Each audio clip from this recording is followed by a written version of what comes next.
Hey coin collectors and history lovers! Welcome back to your go-to spot for rare coins, hidden values, and numismatic treasures. Today, we're diving deep into one of Australia's most iconic coins, the 1981 50-cent coin. Think it's just pocket change? Think again. The Australian 50-cent coin as we know it today was introduced in 1969, after the round silver coins of 1966 were discontinued due to rising silver prices. In 1981, this dodecagon-shaped coin, that's a 12-sided design, was already an everyday staple in Aussie wallets. But what makes the 1981 edition special? Let's take a closer look. 1981 was a year of major coin production. Australia was modernizing, and the Royal Australian Mint needed millions of coins to fuel the economy. Now let's talk about design. The obverse of the 1981 50-cent coin features a beautiful portrait of Queen Elizabeth II, designed by artist Arnold Machin. This portrait was used on Australian coins from 1966 to 1984. The Queen is shown wearing the Girls of Great Britain and Ireland tiara. On a reverse, we find the official Australian coat of arms, designed by Stuart Devlin, a famous silversmith and the man behind many Aussie coin designs. Two iconic Australian animals, the kangaroo and the emu, stand proudly, flanking the shield that represents Australia's 6 states. Here's where it gets really interesting for collectors. In 1981, the demand was so high that Australia couldn't produce enough coins domestically. So, 2 overseas mints were contracted to help out, Royal Mint Lantricent in Wales, UK, and the Royal Canadian Mint. Yes, you heard that right. Your 1981 50-cent coin might not even have been minted in Australia. More than 82 million 50-cent coins were struck that year, making it one of the most heavily minted years for this denomination. Look for small die differences between coins minted in Australia, Canada, and the UK.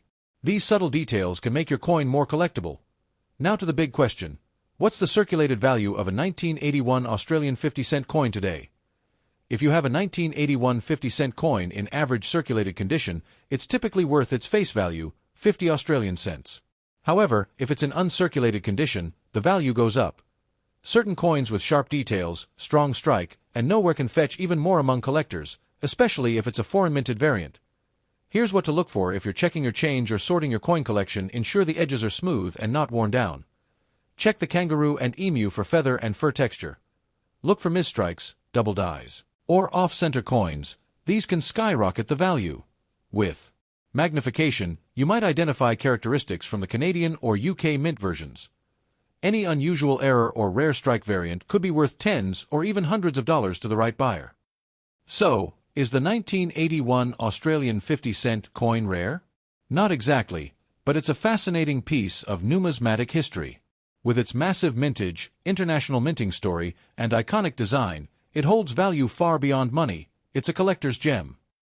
If you've got one, hang on to it, especially if it's in good shape or has a minting anomaly. And if you're new to collecting, this is a perfect coin to start with. The Australian 50-cent coin has a rich and evolving history. First introduced in 1966 as part of Australia's transition to decimal currency, the original 50-cent coin was round and made of 80% silver. However, due to the rising price of silver, it was withdrawn from circulation just 1 year later in 1967 and 1969.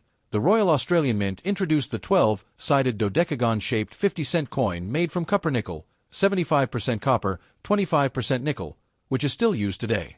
This unique shape helped distinguish the coin easily by touch and appearance. Fast forward to 1981, this was a milestone year for Australian coin production.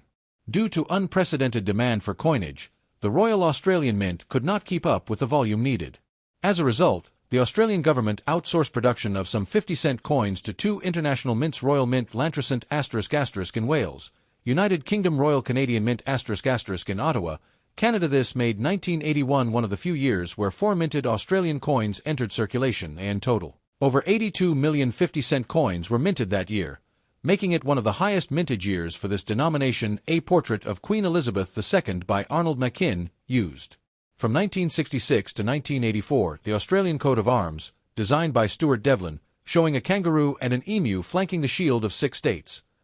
Although the 1981 coin is not considered rare in circulated condition, it remains historically significant because it reflects Australia's growing economy in the early 1980s.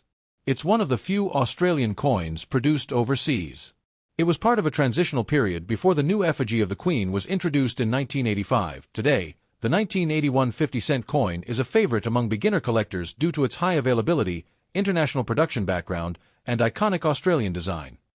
If you've got one, hang on to it, especially if it's in good shape or has a minting anomaly. And if you're new to collecting, this is a perfect coin to start with. Don't forget to like this video, subscribe to, and hit the bell so you never miss a rare coin alert. Have a 1981 50-cent coin? Comment below. Tell us where it was minted and what condition it's in.